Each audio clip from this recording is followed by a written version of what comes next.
Well, hello and welcome. Let me just move this for you. How are you all? My name is Joanne and you've stumbled upon my channel. That could be a good thing or that could be a bad thing depending on what's happening. Well, as usual, my life is anything but boring. I discovered last night I'd been working for nearly a week. And yesterday was payday and I didn't get paid. And it was discovered that I am not in the system. I don't exist at work. I don't exist at work. And I said to the supervisor, does that mean that I can do whatever I like because I don't exist? So we've had a little bit of fun about that. Yes, I don't exist. So when eventually I am put onto the system, I'm the only one, by the way, that didn't get put onto the system. Apparently the person that was supposed to be do it had to isolate due to being a close contact. But as I said, that doesn't excuse the fact that it didn't happen. It should have been done. So, yes, it's like not having Ralph turned on. That's correct. That's right. It's like not having Ralph turned on. So, and then I said, they asked me to do something, and I said, well, you do actually realize that I don't actually exist. So technically, I could tell you where to go because I don't exist. So they were going to blame the ghost. And the other thing is that I had to get I had to get a photo taken for my ID, and I sort of joked and said, well, I don't exist, so why don't you just take a photo of the wall? So my supervisors get my humor. I don't know that management will. However, at some stage, I've got a really nice payday coming to me. But until that time, yeah, it's going to be a little bit hard. But anyway, so I'm really tired. 4x4 show just started live. Okay, see you, Cal.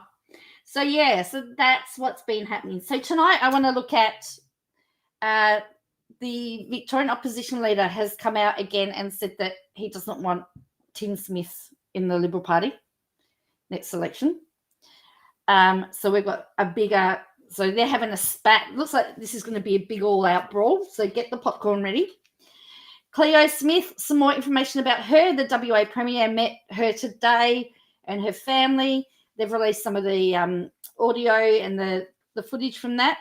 The suspect, the person that they allege, and it's still alleged because as far as I know, I can't find an update to say that they've charged him, but he's in and out of hospital at the moment because he's self-harming.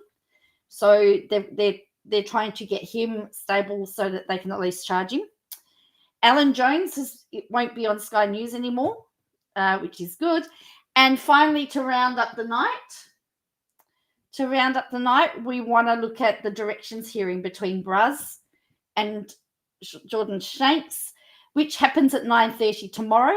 Yes, I'm going to come off night shift to catch a couple of hours sleep, and your girl's going to be there to get you all the information. Yes, I'm going to be there on sleep, on no sleep. So there's been some more filings done today, and we want to look at the order. So that's what I propose for this evening, and we'll see how long we go for. So hopefully there's something for everyone. Good to catch up on Cleo. Yes, there is plenty on tonight. I try to keep it varied. But the Cleo story is very interesting, particularly with the suspect. Well, the thing is, Cal, Friendly Geordies isn't until the end, so you've probably got a good 40 minutes before we get onto Friendly Geordies, if you wanted to watch Friendly Geordies. But again, as usual, I will timestamp everything so you can watch the replay. I just ask that you hit the like button when you watch the replay. Okay. So let's get underway without any further ado. I tell you what, Dim Tim's living up to his name. Victorian opposition leader stands by demand for drink-driving MP to leave QC. Now, we heard yesterday that in his press conference, Tim Smith, or Dim Tim, as I like to call him, said that he was going to take a couple of weeks to think about his position, and he was going to speak to other Liberal Party members to see what they thought. Well, the opposition leader has actually come out again and said, nick off, Dim Tim. Victorian opposition leader Matthew Guy is standing by his public demand that embattled QMP Tim Smith not contest next year's state election. Mr. Smith resigned from his shadow cabinet after he crashed his car on Saturday night, or more than 2 times over the legal blood alcohol level. It was nearly 3 times. Mr. Guy has strongly condemned the crash and on Tuesday told reporters he had made it clear he did not want his Liberal colleague to nominate for pre-selection. However, in a press conference on Wednesday, which lasted for more than an hour, Mr. Smith refused to directly answer whether Mr. Guy had told him to resign. Instead, Mr. Smith answered dozens of repeated questions from reporters by saying Mr. Guy had asked him to reflect on his position. He refused to rule out running for pre-selection for the November 2022 election, suggesting he had support within the party to stay within his seat. He will speak to branch members in Kew before making a decision of his pre-selection closing next Friday. This afternoon, Mr. Guy said he would not be drawn on Mr. Smith's epic press conference or the specifics of private conversations other than to say, what I said, I stand by. As I said, I don't think he should stand, and that's what I said the other day, and I stand by it. Uh-oh, Dim Tim, you're feeling a bit lonely out there. Former Prime Minister Tony Abbott, who struggled for popularity in Victoria during his term, backed Mr. Smith to stay in the job. Well, if Tony Abbott backs you, you're in trouble, aren't you? Yes. Well, it looks like Tim Smith is going to do the complete opposite of what the leader has said. I mean, I wonder whether then Matthew Guy would then look to expel him. It could be a very interesting spat. Our party needs more fighting spirit, especially in Victoria, and Tim is the one state Liberal MP who has most consistently and effectively attacked the Andrews government, Mr. Abbott told the Australian newspaper. Mr. Abbott said one incident should not disqualify one of our best Victorian talents from sitting in Parliament. You're joking, right? I'm not here to comment on Tony Abbott or anything else or anyone else, Mr. Guy told reporters today. If Tim Smith's one of the best Victorian talents sitting in Parliament, we've got a big problem. Mr. Smith's continued defiance is undermining Mr. Guy's authority as leader, and this is the issue. Many of Mr. Smith's colleagues have told him to retire, even suggesting he could make a political comeback in the future, given he is only 38. The physical and metaphorical car crashes of the week are a major distraction for the coalition after it enjoyed one of the best weeks in opposition, leading the fierce criticism of the government's pandemic laws. Support for the embattled Kew MP is drying up, with allies now coming to the conclusion his position is no longer tenable. There is concern about the damage Mr. Smith's ongoing presence in the party is doing to party votes in the federal seat of Kooyong, held by Treasurer Josh Frydenberg. Well, as far as I'm concerned, his seat's in trouble too. Both Kew and Kooyong suffered swings against the Liberals at the last elections. Kew in particular is not the safe seat it once was, with some more anxious Liberals worried it could fall, like the neighbouring seat of Hawthorn did in 2018. Mr. Frydenberg told Sky News Mr. Smith had been a very strong advocate for his local community. Tim does need to give serious consideration to the words of his leader. He needs to take some time for some soul-searching and needs to reflect on his own future. He said, Mr. Frydenberg said Mr. Smith should be given space to decide whether to bow out of the 2022 race, but did not directly answer about whether he should stay in office. Pre-selection nominees close next Friday, and there is a push for the party's powerful administrative committee to extend the period for Kew nominations to give potential candidates more time to throw their hats in the ring. Shadow Treasurer David Davis has been linked to a move to the lower house, but on Thursday he said he was happy to stay in his current role in the upper house. Health Minister Georgie Crozier said there was a number of strong prospective candidates, including from outside the People Party, who were fed up with the government and wanted to get involved in the Liberal Party. If Mr. Smith does nominate, there are discussions about whether the party's candidate endorsement process would allow him to run. If Mr. Smith's fate was decided by the party, not pre-selectors in Kew, it could create further tension in a party already riven by factional disputes. Today, Mr. Guy said he was quite sure the administrative committee responsible for pre-selection in Kew would be supportive of his view that Mr. Smith should not recontest. Well, the other problem is you're only as strong as your opposition. And with the Victorian opposition in a shambles at the moment, let's be honest, there was the incident last week where they had the big argument with all the swearing. That involved Dim Tim too. And then you've got this. This is not helping.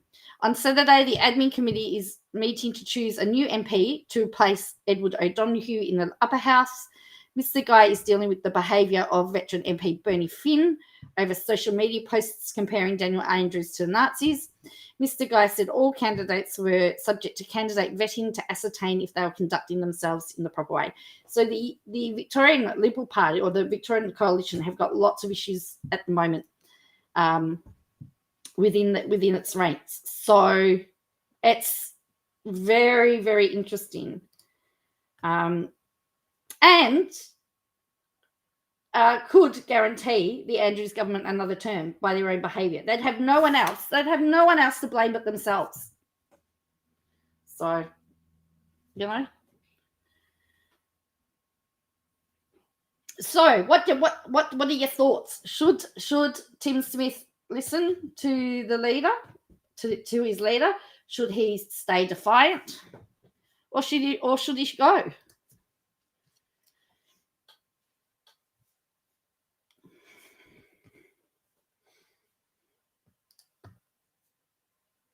What do you think?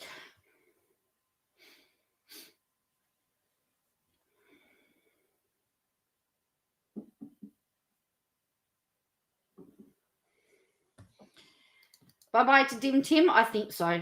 I think he's got to go. I really do.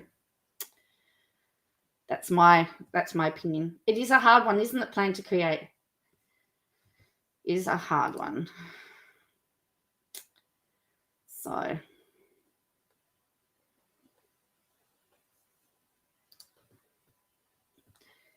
yeah. So let's go to Cleo at the moment. So the suspect for Cleo, as far as I can see, and I haven't seen an update, it says it's been updated, but it's still saying that they haven't been charged. They're still expecting charges to be laid because he's now back. He's been in hospital a couple of times now. So Cleo Smith, abduction suspect released from Carnarvon Hospital, charges expected to be laid. So the concern is that he's self-harming himself so he's been back in hospital. So it says 4-year-old Cleo Smith was awake and playing with toys on the night she was rescued from a Carnarvon house. Police reveal as more information comes to light about the man arrested over her disappearance. The 36-year-old man remains in police custody after twice being taken to hospital since being in custody. He was taken to hospital in Carnarvon at midday on Wednesday and again this morning. But the ABC understands he is once again being held at the local police station. The man leading the investigation, Detective Superintendent Rod Wild, confirmed the man's injuries were self-inflicted. We know he's self-harmed while in custody. He's been to hospital. He's been treated for that. So now he's back here and the team are speaking to him again. I don't know how he would do it, but I believe there are ways to do it. Oh, banging his head against the wall, is it? Is that how they do it? Right. It will probably be later today, but there's still some work being undertaken, some interviews that are occurring, so I would expect later today that would occur. So the Deputy Police Commissioner said he did not believe the man's injuries were serious. So they're giving some more information as to how they got him. So Superintendent Wild today revealed more details about how police honed in on the location. It's just getting all that information together, us understanding what has taken place, then looking for that person that we say is a regular, someone that was there that shouldn't have been at a certain time at a certain location. It's a bit painstaking process. Obviously, there's thousands, if not hundreds of thousands of pieces of information, so it's like joining the dots. He said the pieces only came together late on Tuesday afternoon, hours before the man was taken into custody. Then it was some decisions that needed to be made on the ground. Detective Senior Sergeant Cameron Blaine and the team here, they made a great call to find Cleo. Now, it's also been revealed that Detective Senior Sergeant Cameron actually missed his son's graduation at school because his son actually told him it was more important that he find Chloe. I mean, that's a very understanding son, because he was saying he was really torn about what to do, but his son said that it was important that he find her. Superintendent Wild said police could not confirm if the man they arrested was driving a car that was leaving the Blowholes camp in the hours after Cleo was last seen. But certainly we would say the car was significant and it was the right time frame. Senior Sergeant Blaine said going into Thursday evening, officers had a number of plans for different possibilities. One of them was that the suspect that we were observing could be mobile and would leave the premises. In terms of decisions, it wasn't hard. What occurred was just one of those scenarios. It was clear in my head what had to occur, so it was just, okay, let's do it. And so these are the 4 detectives here. The plan led officers forcing their way into the home and finding Cleo around the same time as officers stopped a car elsewhere in Carnarvon and arrested the 36-year-old man who remains in police custody. So she was home alone. She was in the house on her own. He wouldn't go into further details. So, and again, this is the video of her. He said when officers entered the room, Cleo was in, the lights were on, and she was playing with toys. But the veteran detective said he could not provide more information about what the officers saw. There's certain aspects of what we saw that is going to be evidence. I really don't want to say anything that's going to prejudice a trial. He had the chance to speak to Cleo and her family today after he returned the 4-year-old to her parents yesterday. It was really heartwarming to see her interacting and playing in the backyard and just being herself around her parents. I can only see her on the outside, but from that point of view, I'm amazed that she seemed to be so well adjusted and happy. There was one occasion where she asked Mum just to come, if she could lay next to Mum and have Ali look at her while she fell asleep. Police are yet to speak to Cleo about her ordeal, but the specialist child interviewers have flown up from Perth. Superintendent Wild said officers were not in a rush to interview the little girl. We'll sit down with the family and work out the appropriate time. Sometimes it takes a couple of days, so we were very careful, very mindful around her welfare when we undertake these interviews. We have experienced people that will undertake it, and it will take as long as it takes. Senior Sergeant Blaine said Cleo's parents, Ellie Smith and Jake Glidden, had been given the instructions about how to speak to the young girl so they didn't compromise the investigation. Ellie and Jake couldn't have been more cooperative and more understanding of the police work that's gone on. We share with them what information we can.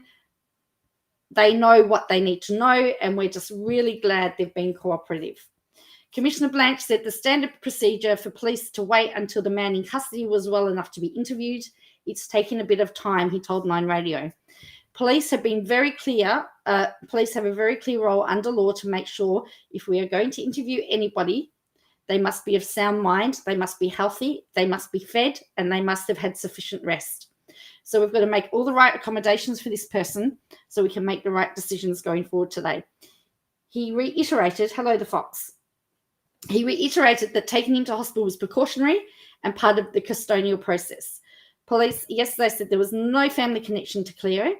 Residents on the street have described to the ABC an overweight man with long curly black hair.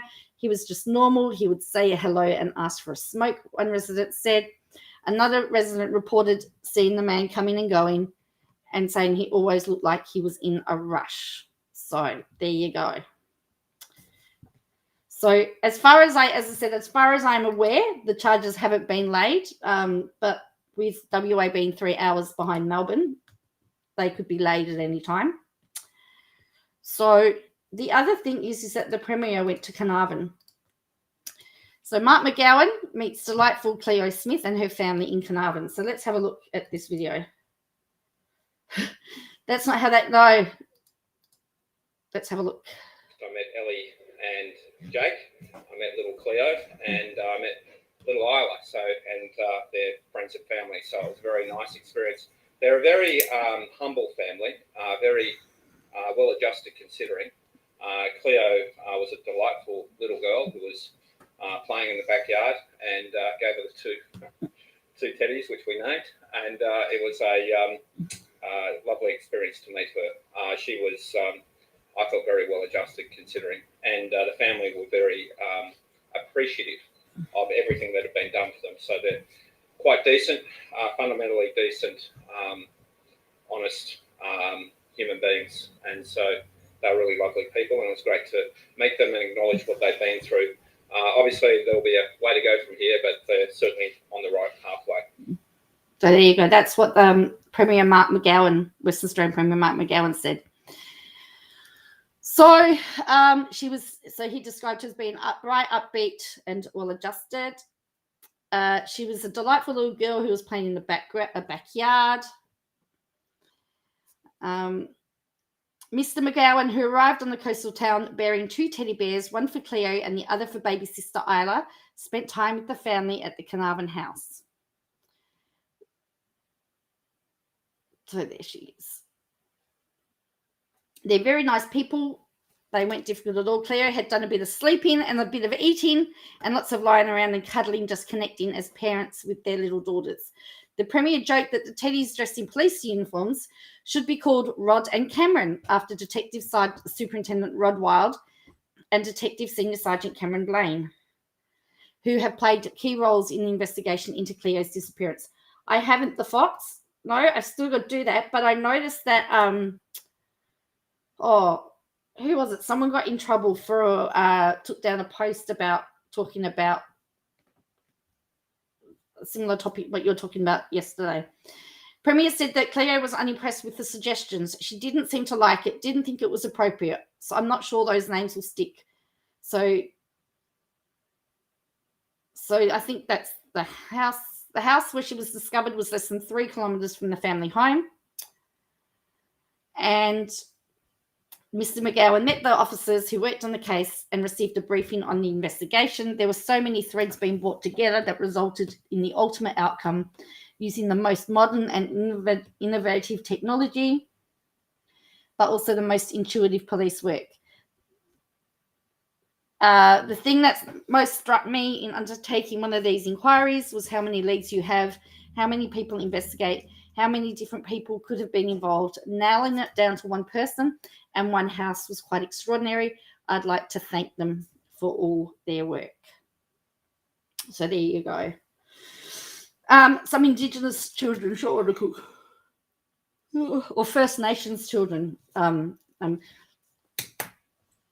So I will, yeah.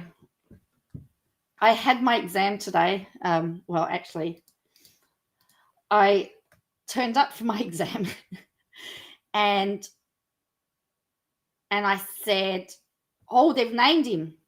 They've just charged him. I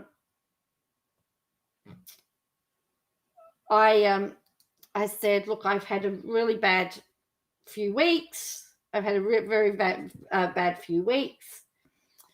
Talked about some of my issues, and I said I haven't really studied. So because it was done over Zoom, I said I'm prepared. I would like to just not put myself under that pressure. They're actually very supportive of that. So, but I've got other subjects that will lift up my marks. All right. So this has just been released 8 minutes ago.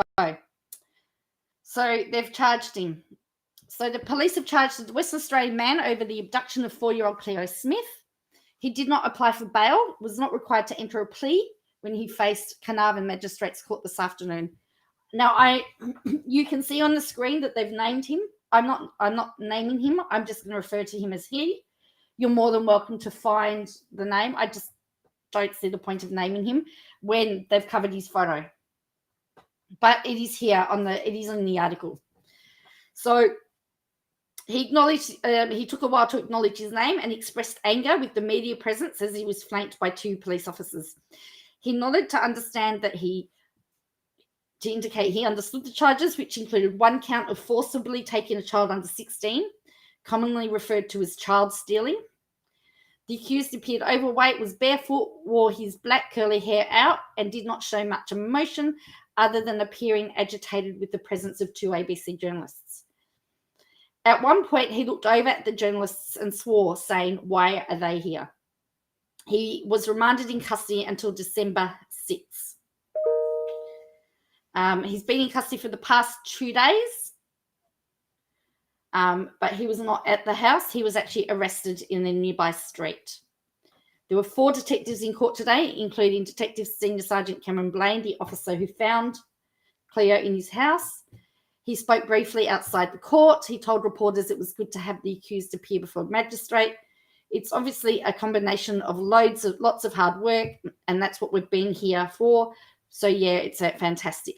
The matter is before the court, so we're not going to make any more comment at this stage. So as I said, he's been charged. I don't know. I would assume short order cook that he would have been offered a duty lawyer, because they usually have duty lawyers there, but it doesn't say that he was represented. So he's now remanded in custody, and December 6th he's before the court. So he's been charged. It's interesting that the charge is child stealing and not child abduction, but I guess it's the same thing. Well, that's right, short order cook. Usually, yes, the lawyer would, and yeah, it's interesting, isn't it? But I just find it really interesting that they're not showing the guy's picture, but they've named him. So that's why I'm not going to name him. But you're more than welcome to go to the ABC site and read it there. I'm sure that I'm sure the news agencies will name him. You can read it on the screen, but I'm just not going to read it.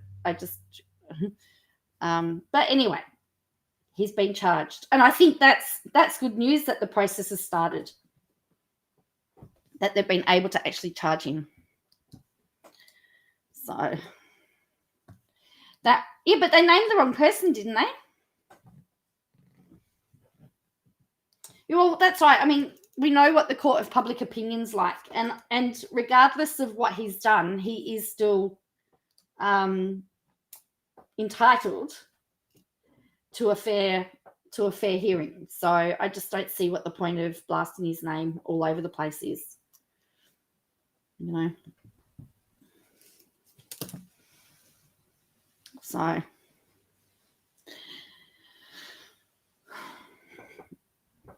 I'm just glad now that he's been charged. That's where I'm sitting at the moment. So the other interesting news that I read today was that Alan Jones. I thought they'd named the wrong person. Difference between stealing and abduction. Yes, that story's come out while I've been on stream. So because otherwise I would have looked that up. But I'd be interested to see and I don't know whether child stealing is a WA law or whether it's a national law or how that works out. Because remember, different states have different laws as well. So yeah, and it's great that Cleo's safe. And as I said, she seems to be well adjusted. She doesn't seem to have been physically hurt. And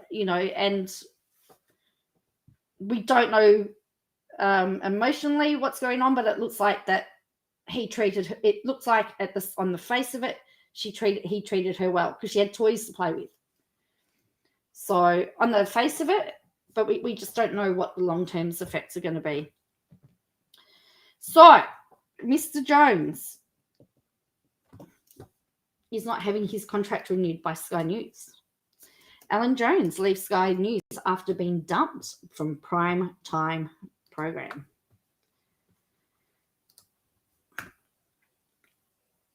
So he's revealed he's been dumped from his 4 nights a week primetime program on Sky News. In a statement posted on Facebook, Jones said he'd been informed by management at Sky News that his contract, which ends on November 30, would not be renewed. He will present his final program tonight. His sacking comes months after his regular column in Sydney's Daily Tally was scrapped, with the paper's editor Ben English saying Jones' writing no longer resonated with readers. The former 2GB shock jock, known for his conservative views and forthright style, said Sky News had offered him an alternate weekly slot on a new streaming service, which he declined. I have had nothing but support from people in the back room of Sky News who rarely get a mention, and apart from my contribution towards raising the viewer numbers, I hope I've also contributed to the morale of the organisation, Jones said. It would seem so, Ivan. Jones, 80, first joined Sky News in 2013 and last year signed a contract to present the Alan Jones program, a talk show which goes to air 4 nights a week at 8 p.m. But the program has been plagued with controversy over Jones's commentary on COVID-19, which included tirades against lockdown restrictions. Last month, YouTube suspended Sky News Australia's account for a week for spreading misinformation about the pandemic. Climate change activist Greta Thunberg and former royals Prince Harry and Meghan Markle have also been regular targets of his polemics. Jones complained that Sky News had recently reduced the amount of content from his program it shared on its social media platforms, fearing being cancelled. He said the decision to drop his show failed to take into account its performance in ratings. When I arrived at Sky News and was signed to a 17-month contract, it was made quite clear to me that the 8 p.m. slot was, in the words of management, a dead spot, he said. It was clear from the outset that my signing at Sky News brought over a new audience to the station. The 2021 Digital News Report, published by the University of Canberra's News and Media Research Centre, showed Sky News was watched by just 10% of the television audience, a percentage drop of 2% points compared to the previous year. On digital platforms, Sky News came in 10th place, with 7% of the audience, down 2% on the year before. The station, however, has had an increase in YouTube subscribers. Paul Whittaker, Chief Executive of Sky News Australia, said, regrettably, Alan has decided not to accept a new role that was offered to him for next year. We respect his decision and know he'll be missed by many. His compelling commentary and views on the national debate have seen him become one of the country's most successful and influential broadcasters close to 4 decades. I would like to thank Alan for his commendable dedication and service to Sky News. We wish him well.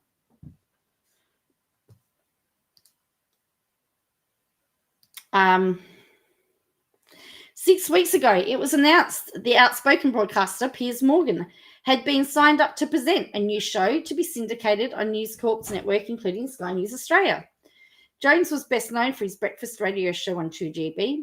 He presented for 18 years before quitting last year. In 1999, he was embroiled in a cash for comment scandal when he was found to be promoting products on air without disclosing to the audience that he was being paid to do so.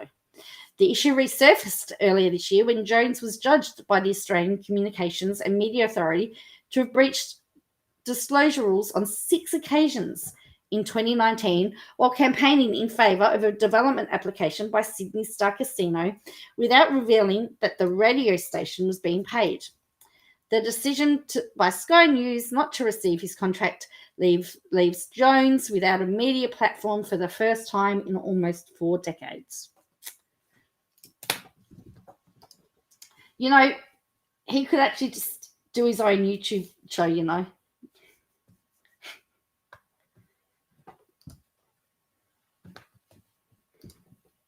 I wouldn't watch it, but he could. There'd be people that would.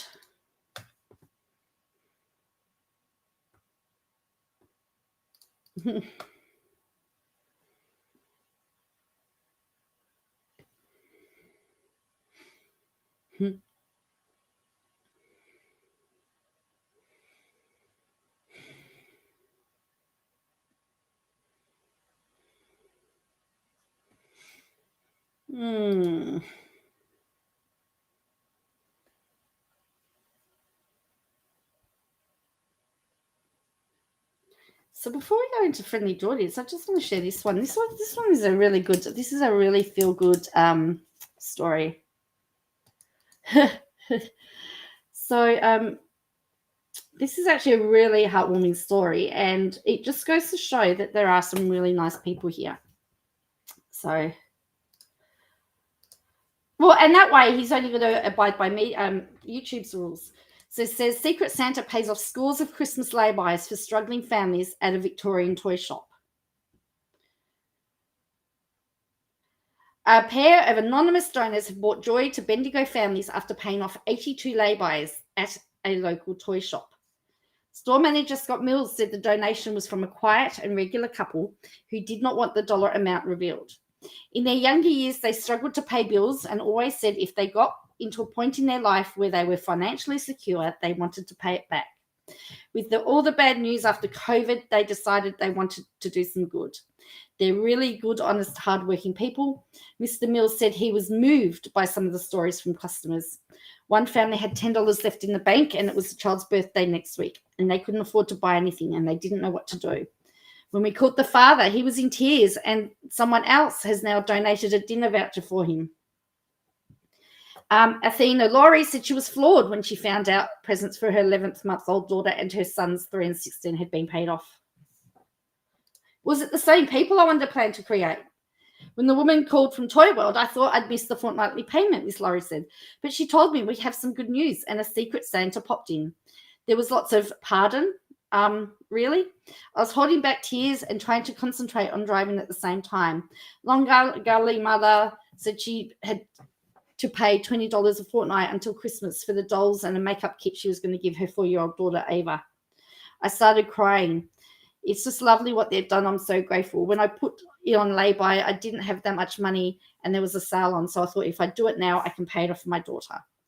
Miss Laurie hopes to use some of the money she'd saved to help others. I'll go back to the shop and buy a toy and put it under a Christmas donation tree for less fortunate families. Oh, I'm tearing up here. I mean, isn't that beautiful that somebody who has just been helped has now decided that they're going to help somebody else? This is what it's about. Oh, I'm tearing up here. I will go back to the shop, buy a toy, and put it under a Christmas donation tree for less fortunate families. That's my way of paying it forward. Never in my wildest dreams will I be in a position to do what this couple has done. With my teenager when he's older, I'll be teaching him to pay it forward, even if it's just paying for the coffee for the car behind somebody. So, that is just such a really hard. I'm getting like I'm crying. Isn't that just beautiful though? That somebody,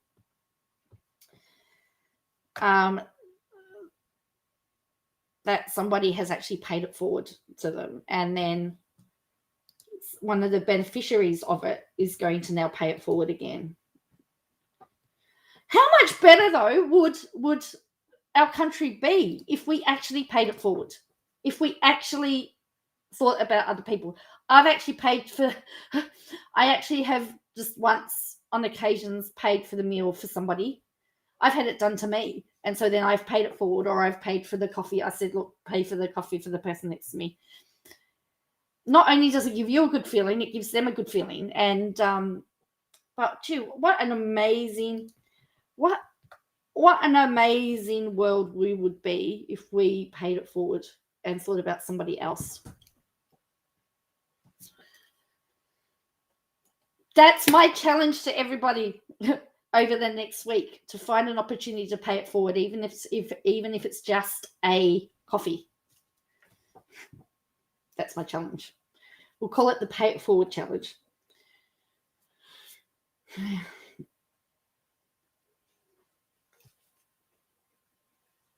No, I'm not saying that you go and pay 85 or pay off laybys for people, but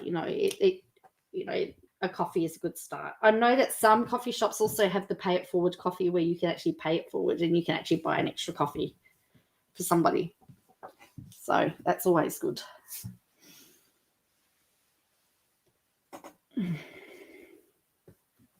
Okay.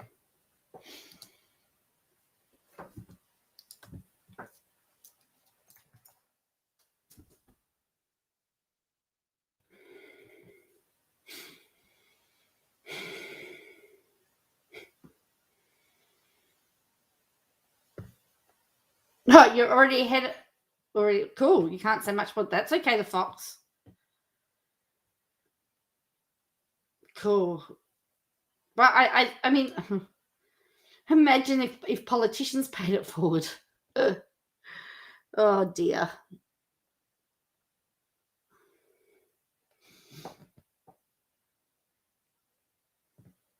Aha.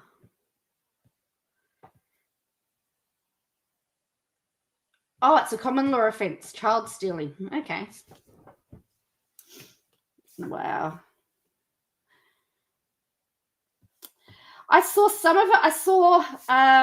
I saw Amy King's conversation with backwards Barbie, but I haven't seen the KJ aspect in it. Did she get herself involved? I know that there was something that happened, but I you know. Yeah, be careful, short order cook. Ralph won't be very happy. Oh dear. I did say that, Ivan. I am guilty as charged. I did say a politician should. I did say that.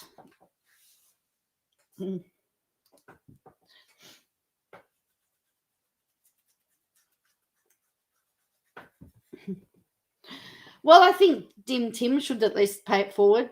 I know he's repairing the fence for the family. I know he's paying for the repair work on the house that he smashed, but that's the least he can do. But you know.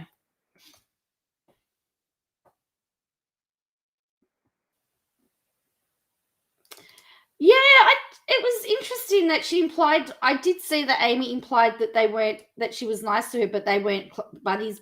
Like they're not the buddies that KJ seems to imply they are.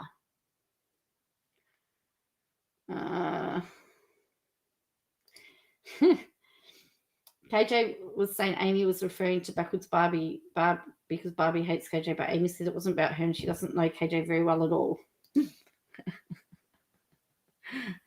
So if Amy doesn't know KJ, then what's KJ going on about her being friends with Amy? The other thing I heard today was that Tardy Westbrook has closed Tardy Beauty. That's closed down. Oh, did you know that fully vaccinated people from Victoria and New South Wales will be able to cross into each other's borders? I still don't want to go anywhere.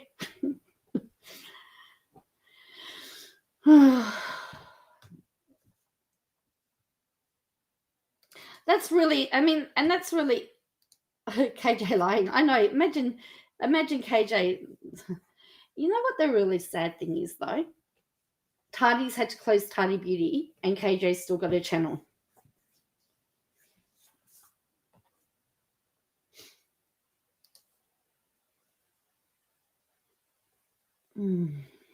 Wow. So I guess I need to dream up my perfect my perfect man then, don't I? Dream up my perfect man. I got refused. Oh, really? Why is that? Short order cook?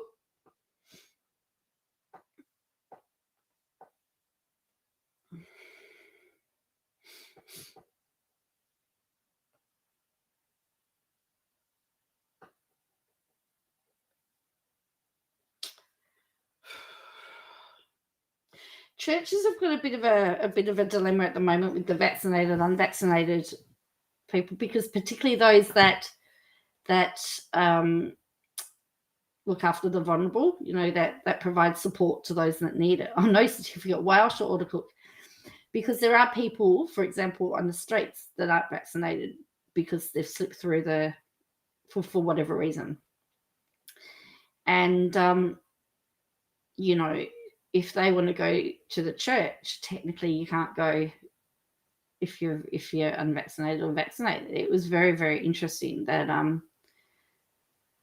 it's that some of the churches are having huge dilemmas at the moment about how to deal with the vaccinated, unvaccinated people, because some of the people who aren't vaccinated are actually vulnerable. And have slipped through the cracks, and they need the help. But I don't know how you fix that up. I know that they've taken medical teams out onto the streets and everything to try and get people, but people are still slipping through the cracks for whatever reason. So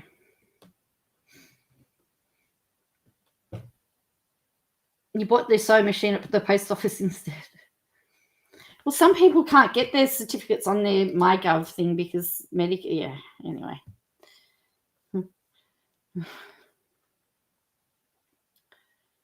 Yeah.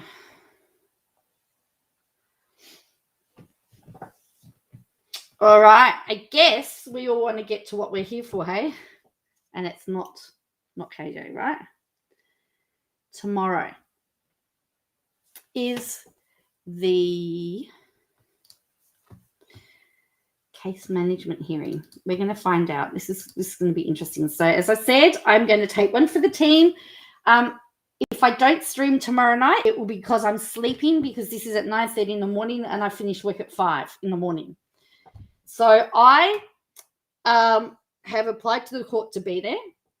So at 9:30, the case management hearing of John Barilaro, Jordan Shanks, Mark Avina, and Anor is scheduled before Justice Reyes by web conference.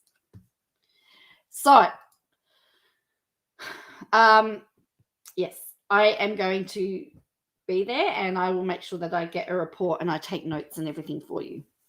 So there was also some more documents put into the court today or yesterday. Barilaro's outline of submission. He's put in an application. So I don't know what the application is about, and he's filed an affidavit.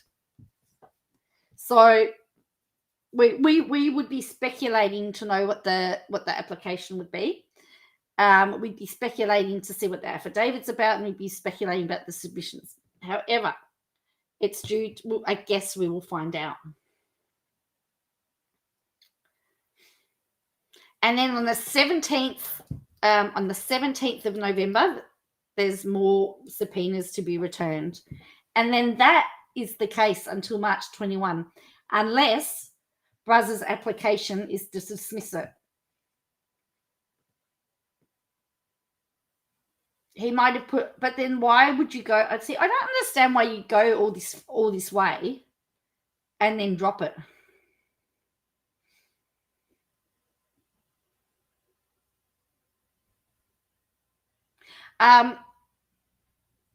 Ivan, we've had quite a few COVID restrictions relaxed. I don't like them. Well, and I know that several schools, one of the schools that I've worked at, that was closed yesterday due to COVID. There's just too many schools are getting closed at the moment, and I don't like it. I don't even know that I really want to, because the kids can't, until the kids can be vaccinated. I don't know. Anyway, so this is where we're up to with the Bruz case.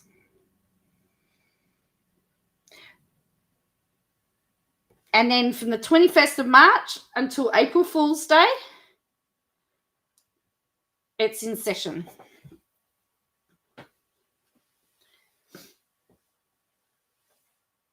So there we go.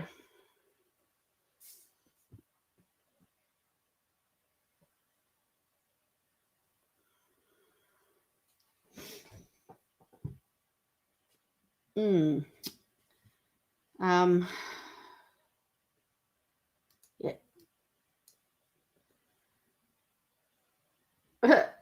I'm poking your head at the. So I will definitely do an update about what happened at the case management hearing tomorrow once it's all happened. But yeah, that's essentially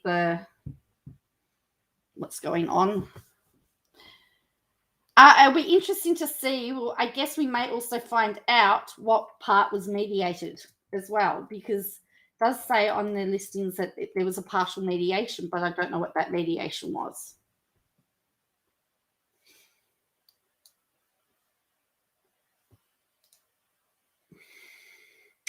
It's on Microsoft Teams. So order, you just have to email the registry and ask to all I wrote an email was to say I'd like to be able to review this, and so they'll send me through the links.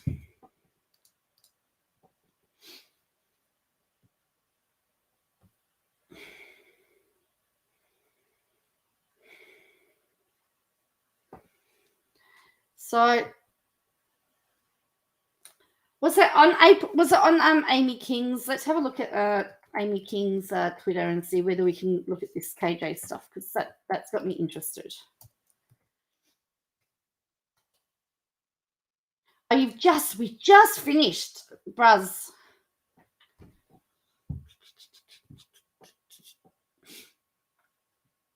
Okay, so this is all right. So let's look at some Twitter. This is mediation is often kept private. That is correct, but there has to be part of. I mean, if it will be interesting to see what the changes are, because as I said, he's filed an application. I don't know what the application is.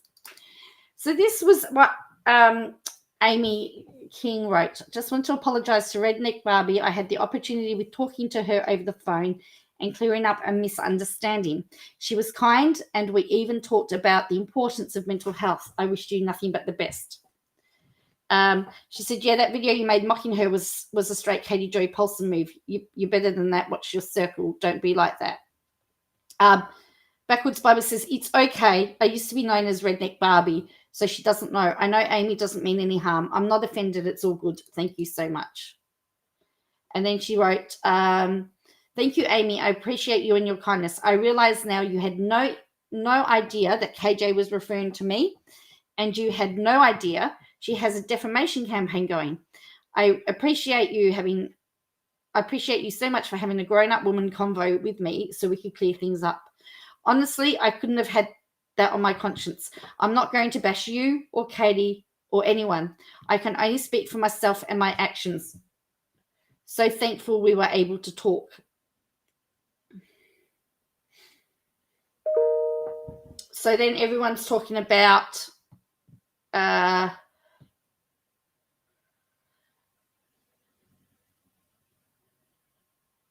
so for anyone unsure, here's the video made after Amy Duggan explained she didn't realize KJ was explaining the natural person. Yeah, I've just seen that. I'll just have a look at that. So anyway, very, very interesting.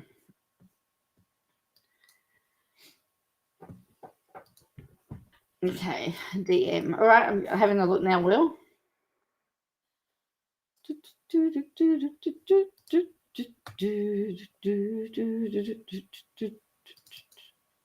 Oh, where was that one? So she says, Amy says, I have talked several times on FaceTime about wine, motherhood, and Gilmore Girls, but I've never met WOACB official in person. I don't want to get caught in drama. Life is too short. I want to treat everyone with kindness, and that's that. So she doesn't imply there that they're besties, that they've just spoken several times. So what's several?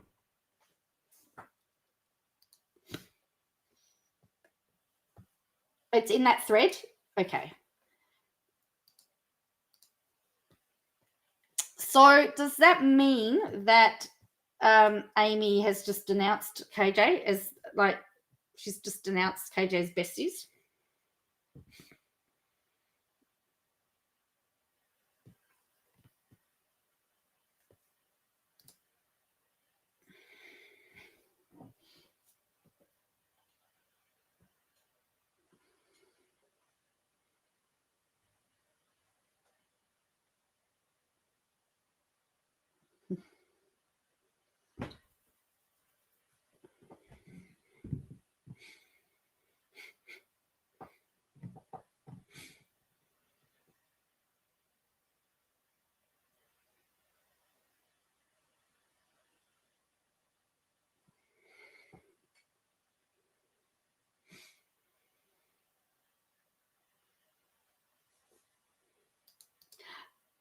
Well, that's what I think too. And don't forget, she did post before around the time of KJ's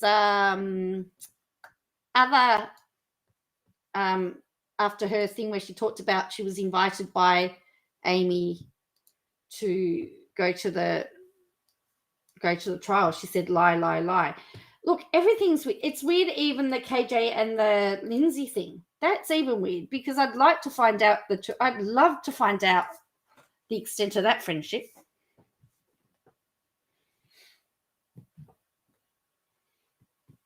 Because she posted after KJ did that live, she wrote lie after lie after lie. I have no time or energy to argue with anyone anymore. If you say the sky is green and the grass is pink, I'm just going to agree with you.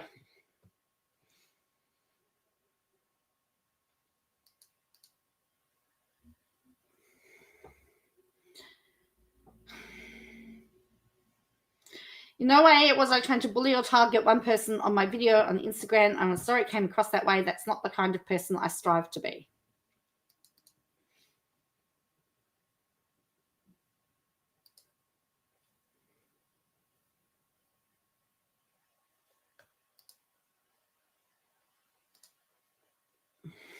So everyone's talking about KJ here.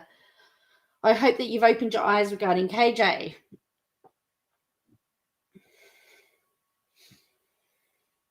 KJ goes on lives and speaks about you and your mum constantly. So,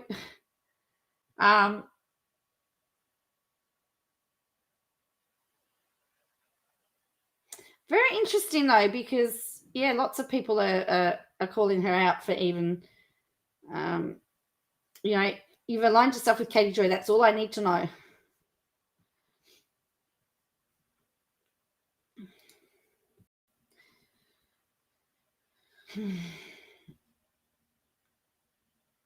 So I'm just finding the whole thing very interesting. Maybe Katie Joy thinks that because she buys all of her clothes that they're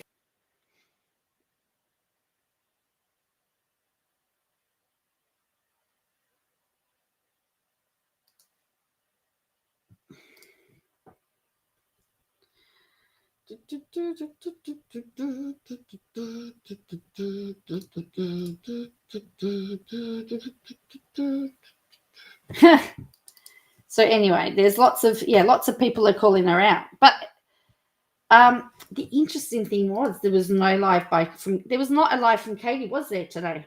She was very quiet.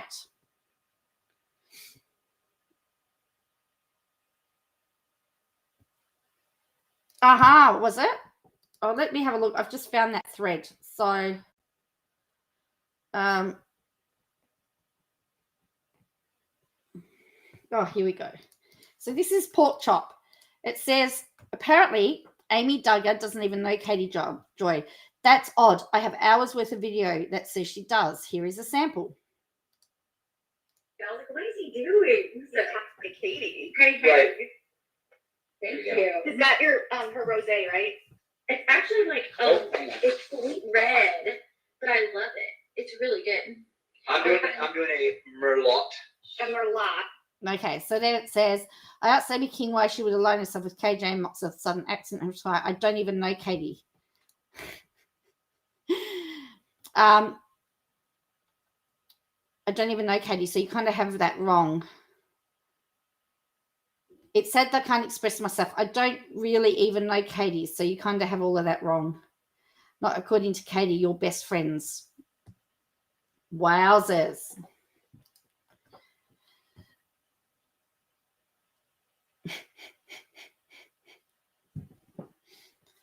Interesting, isn't it?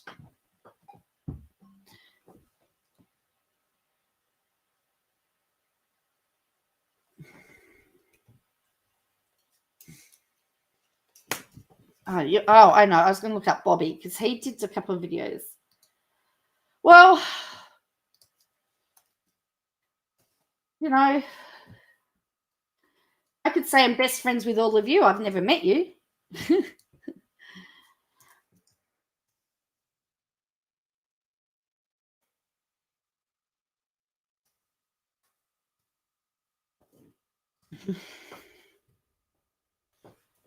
So,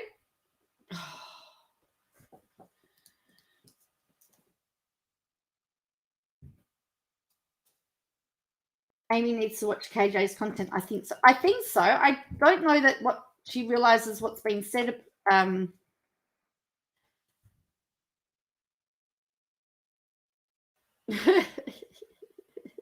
Maybe.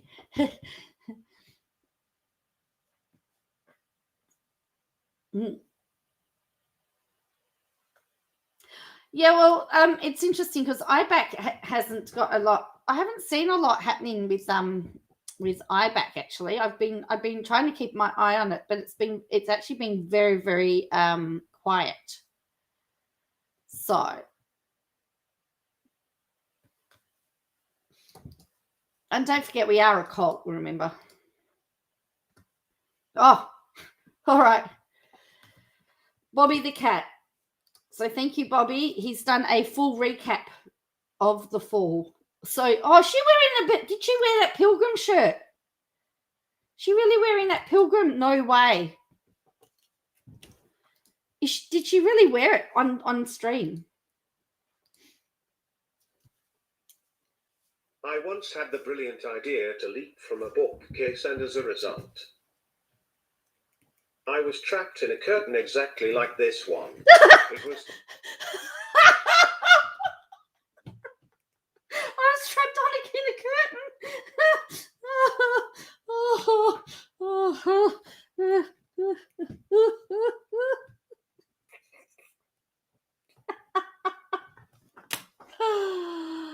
I tried to watch the. Oh, it is a bit boring. Oh, look, court can be a bit boring. It's not as exciting as what. It's not as exciting as what. Never mind. I was trapped. Sorry, it's not as exciting as something like Judge Judy and that made for television. It is actually quite boring. All right, so let's have a look. Bobby, my cat too. I once had the brilliant idea to leap from a bookcase, and as a result, I was trapped in a curtain exactly like this one. It was the scariest experience of my little life. Never mind. Oh, he's got a new theme. This pilgrim, I can't get over the pilgrim thing. It reminds me of the puffy, anyone that watched Seinfeld, the puffy shirt. It reminds me of the puffy shirt episode.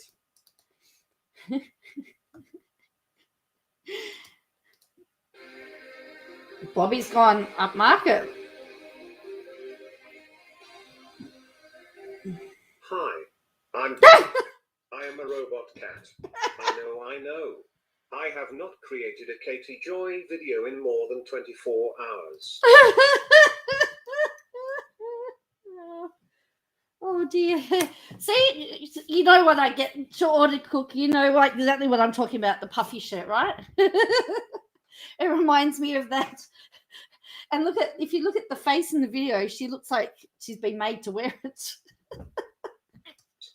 Bollocks. Well, she never disappoints.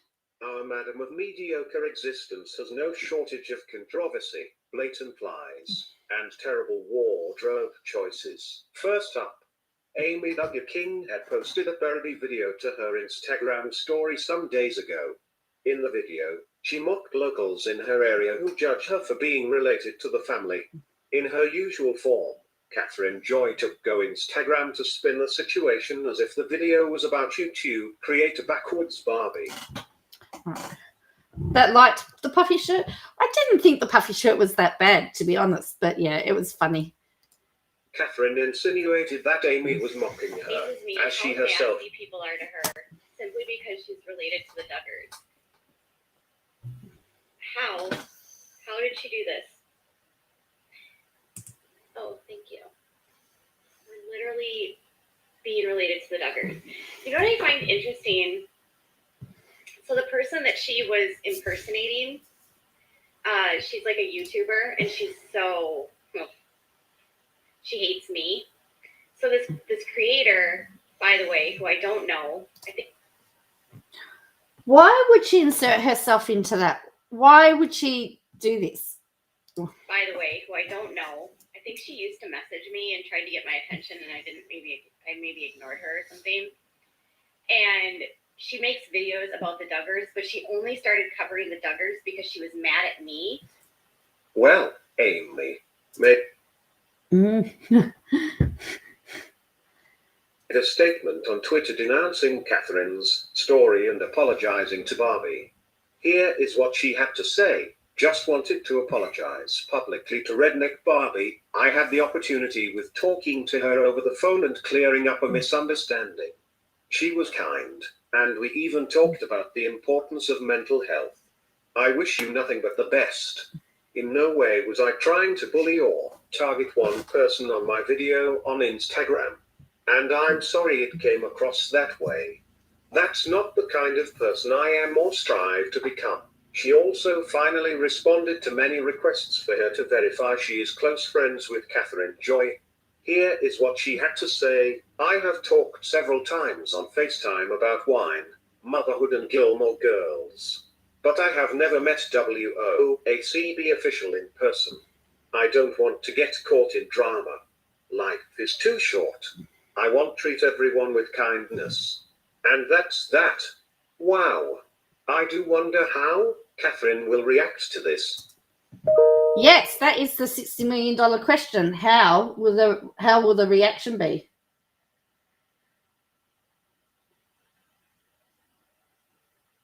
What do you reckon? Moving on. Our Lady of Alleged Adderall Lally appears to be fallen into a rabbit hole she simply cannot escape. Her obsession with alleged cults and Cody Brown is quite disturbing. And I must warn you, so are these clips. So are these clips? Oh no. So he gets to decide who, what, where, when, and why. The husband is full control in these cults. And again, she's got the. Oh, I'm sure she'll go. Well, if she's going to expose their DMs, she won't be able to go to Arkansas, will she? Oh dear. So when Cody says, "Oh, we don't do underage brides," bullshit. Happens all the time in the AUB. Happens all the time in polygamy. You need to get the word defamation tattooed right across your forehead. Never mind. When that relationship fell apart, Christine was actually sort of interested in him, but Christine was quite a bit younger than him. And I might add that Christine, when she was first introduced to Cody, was also not of age. Now, I am a live and let live kind of guy. However, she should rein back her consumption of spirits. Old grey mare is not what she used to be.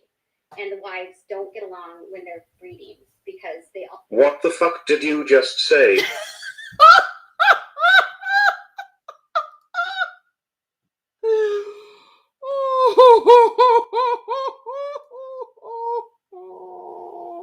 Did she? Wow. Spirits. Old grey mare is not what she used to be. And the wives don't get along when they're breeding because they all. What the fuck did you just say? Don't get along when they're breeding because they also don't get along when they're breeding because they also don't get along when they're breeding. You horrid fucking hack.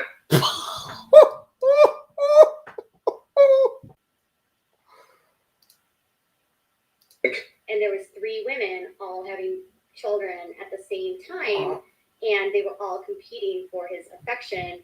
And while he's pregnant, while he's pregnant.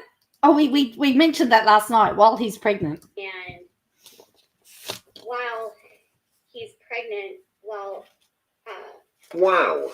What the fuck is wrong with you? How can this god-awful woman have a following at all? Wow. because Cody doesn't care to have a relationship with these women. It's just about breeding and having a hot oven to put his sperm into. And then Do you fucking hear yourself? I'm literally telling you, I got this from the book. This is literally in their book. Literally in the book. Clears up the family tree cult history. She did mess up the history, didn't she? Wait. Your child is upstairs screeching whilst you sit there obsessed over Cody's water soldiers.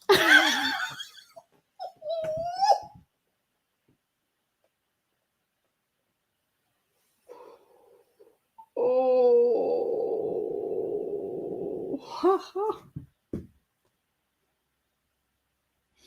Wow.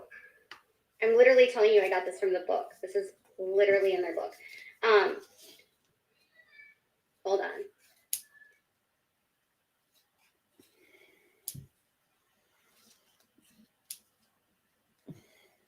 Why do you not get off your ass and go up there?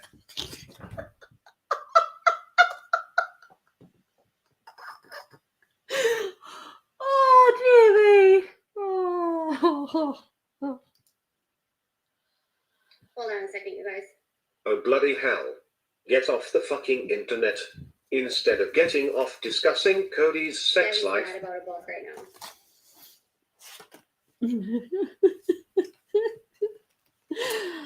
Oh.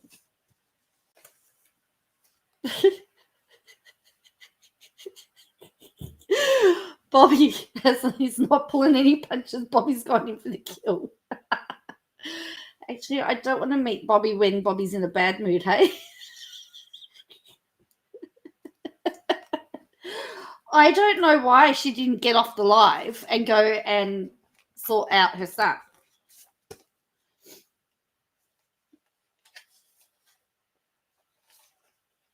I don't know why. I don't know why she didn't do that, but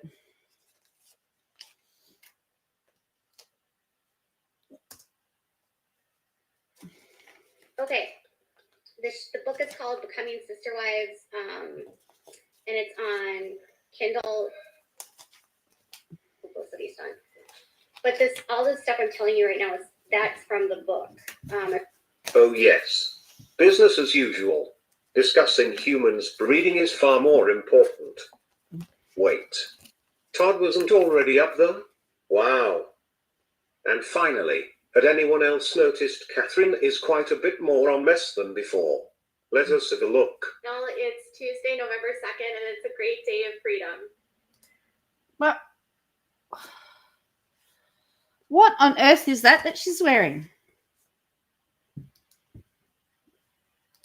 Let us have a look. No, it's Tuesday, November 2nd, and it's Is that cleavage? Not that I really want to know.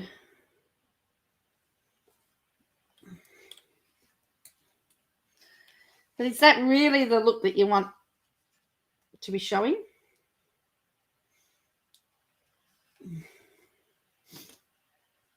great day of freedom. What does this mean? Christine Brown is officially on the market. Okay, no, she's actually officially single. And I am genuinely concerned. Your face is swollen to the nines.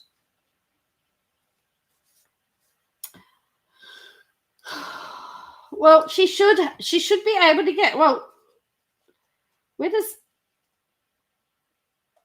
does Todd do all his recording? Isn't his room soundproof?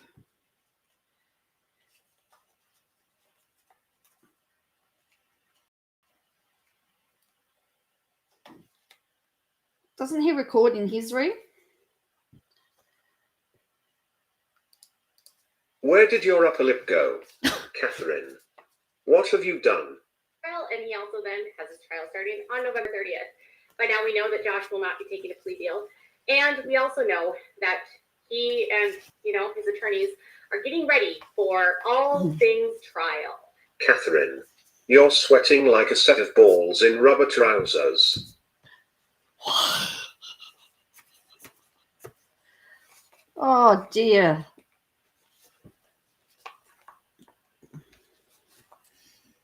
Wow, Bobby.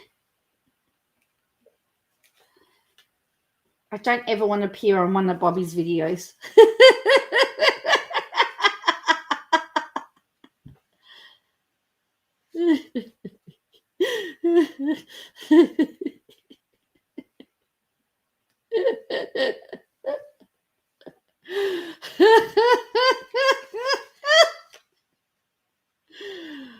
Oh dear me, Bobby is hilarious. Josh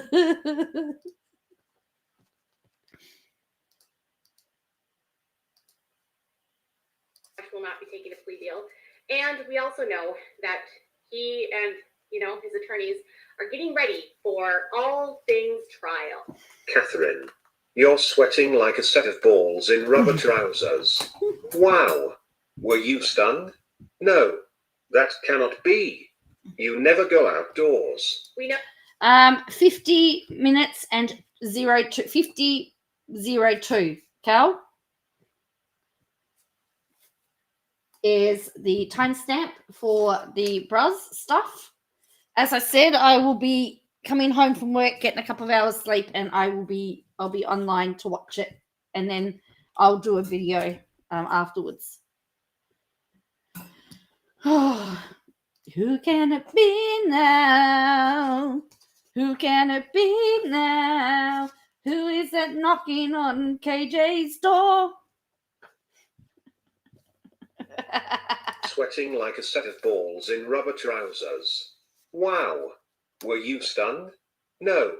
That cannot be. You never go outdoors. We know that they filed multiple motions in court, which all were denied by the court. And we also know that prosecutors in this case were asking Josh to... You require an antihistamine, old girl. That looks quite painful. Have an update on Josh Oh no, look at the Stover's case. I did a video yesterday where we talked about the order that he was not going to be using the alibi defense, apparently, and now the prosecutors are asking... Am I mad? that. Did she really wear that? Surely I am not the only one who sees this. I do hope she will be okay. Oh, he's put that on there. I was going to say, I didn't think she'd wear it. I was hoping she hadn't worn it.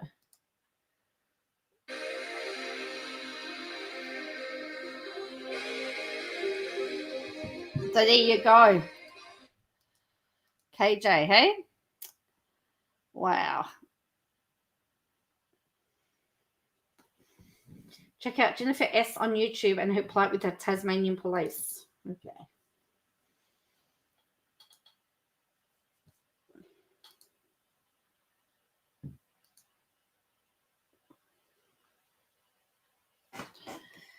So that was Bobby. Recaps with Bobby. Bobby is... What else?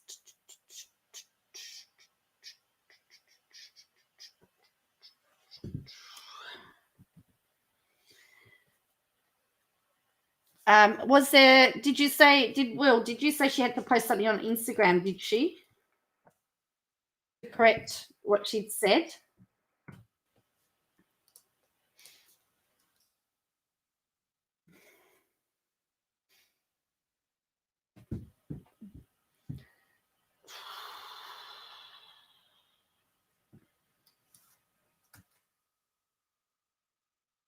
Has there been another Todd's take yet?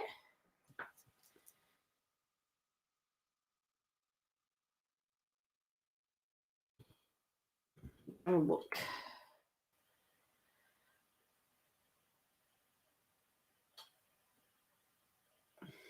You've got screenshots? Okay.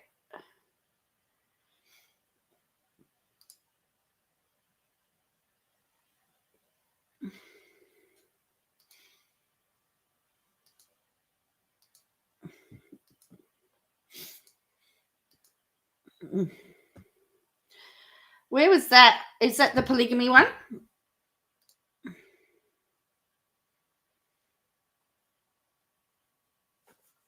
Okay, so was it this one?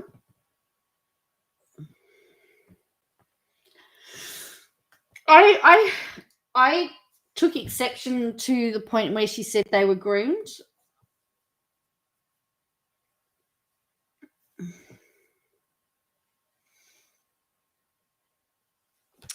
So she says he received feedback that we are sharing personal details about Christine Brown from her aunt, Kristen Decker. This is false. Why does she keep saying we? It's her. Kristen Decker is an advocate for victims of polygamy. She runs the organization Sound Choices Coalition, which works to change laws around polygamy.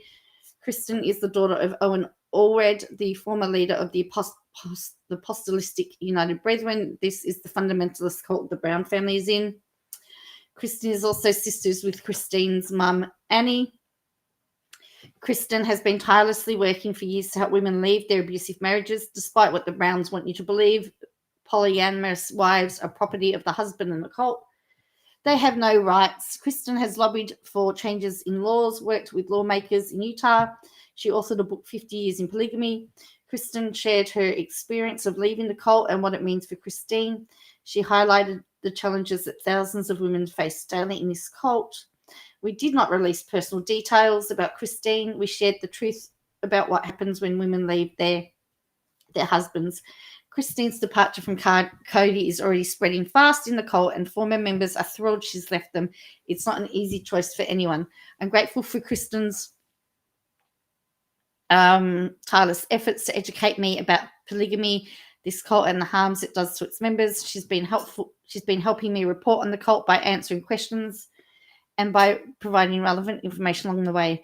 Kristen's told me repeatedly there is not enough media outlets highlighting the dangers of polygamy when they speak about the show Sisters Wives, but she's not an outlet. The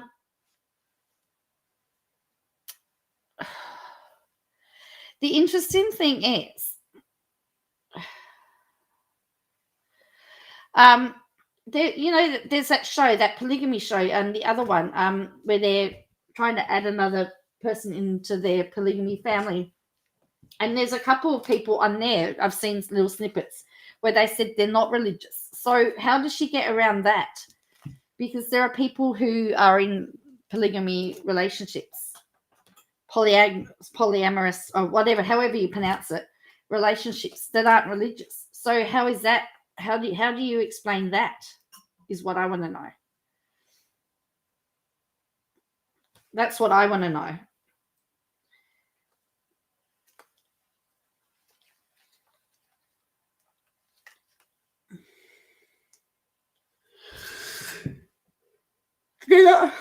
They're not all religious people.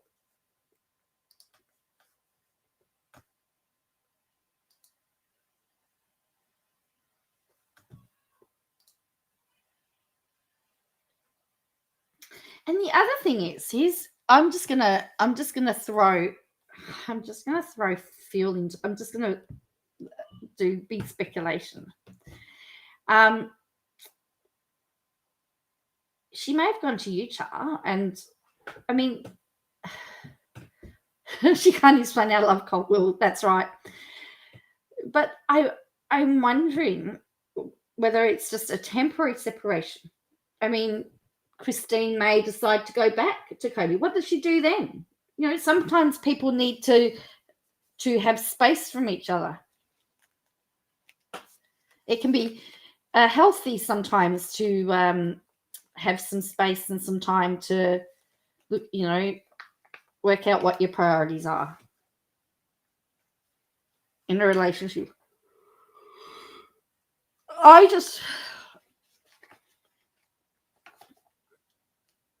And I know that they said it wasn't a term. I know that they've said that they've parted ways, but you know, Cody may decide that he wants her back and will try and woo her again. I mean, I don't know. I don't know what's going to happen. I just like throwing, you know, different scenarios in there. I don't know. They have no leadership. I don't know anything about them. And I mean, let's face it, the Katie cult isn't religious.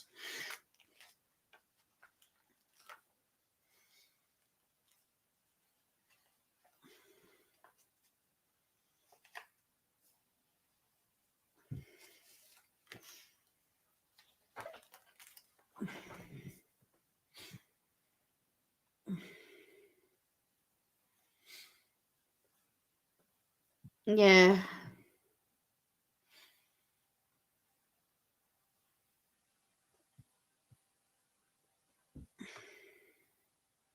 And what's to say? Here's another bit of speculation. What's to say it's not all publicity for the show? Hello. They've got a TV show that they're filming or been filming. What better way to get people to watch it than to have a breakup? I'm just saying. That's what they do in soapies and stuff like that. They they have someone die or somebody leave or something happens and people watch. Adds to the drama. I'm just saying. I'm not saying that happened here, but, you know.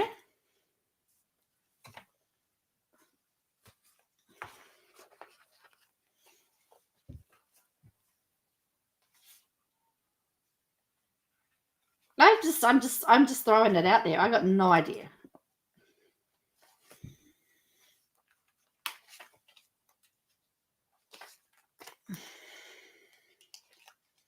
What do you think? What do you think? Could it be possible that it's a publicity stunt?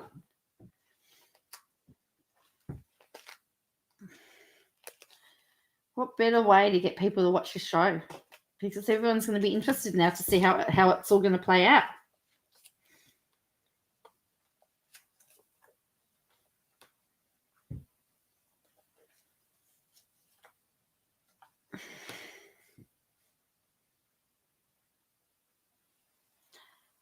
Cool, son. Oh, really? I thought it was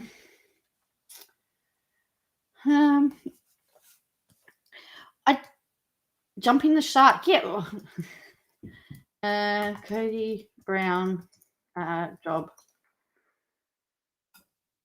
Salesperson, TV person, advertising. I thought he was doing advertising, online ad sales, internet ads.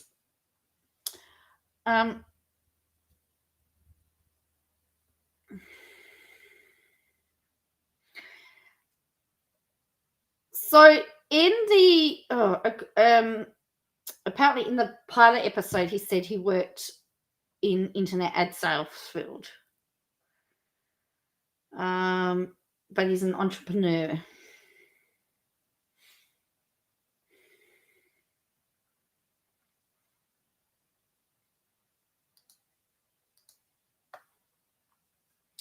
Well, drama does sell, and that's my point. Is that why? Yeah, how else to get your show revived than to have some drama? And remember, reality TV isn't really real. It's all to do with you know, a lot of it's to do with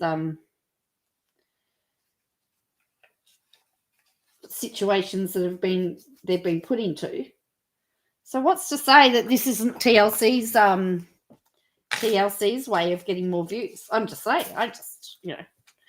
I've become a big skeptic. I don't believe lots of stuff I'm told. Oh dear me. But in one other episode, didn't he have his business partner as well? Had a business partner?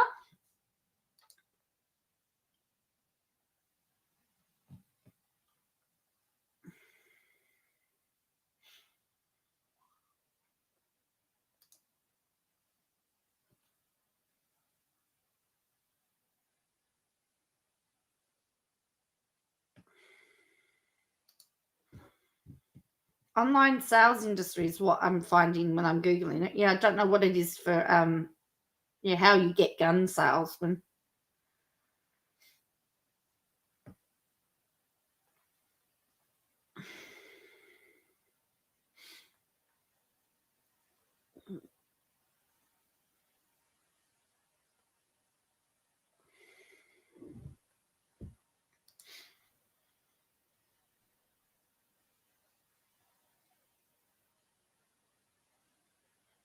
Alcohol, tobacco, firearms, right. ATF, okay.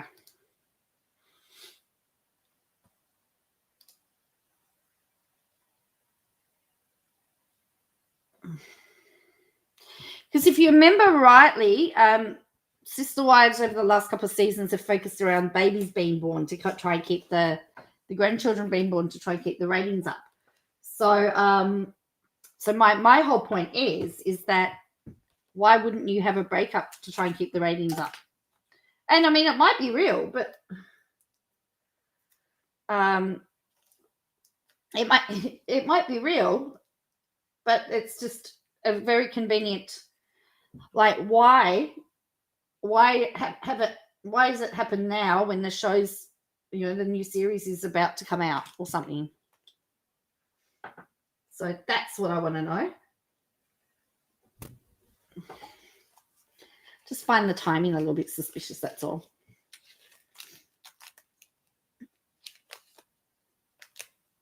That's all.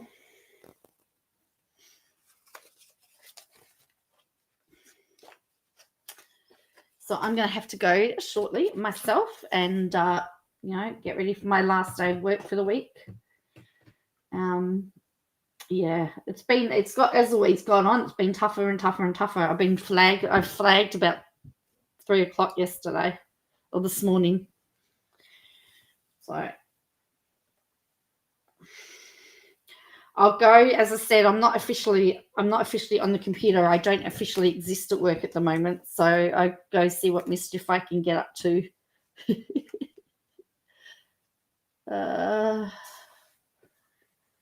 Want all my fellow to know my only guns are 2 Daisy BB guns and a revolver lighter.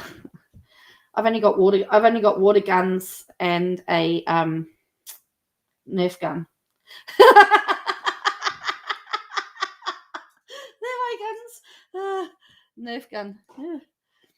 Actually, at Christmas, because for all those in America, Christmas is in summer here, and so it gets really, really hot.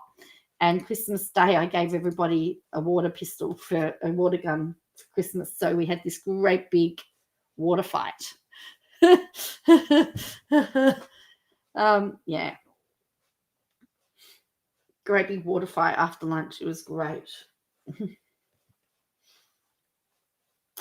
So on that note, thank you all for watching. I will catch. Well, if I may not be on tomorrow, it depends on how I feel. But I'll definitely give you a roundup of court and updates with what happens with the Bruz and Shanks and Google. I have a feeling he might dismiss it, but I hope not, because I'm having too much fun.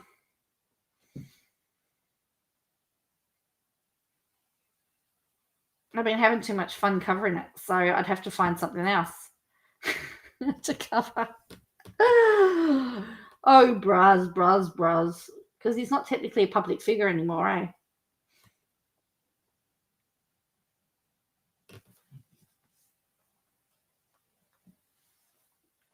All right, so I'm going to catch you all later.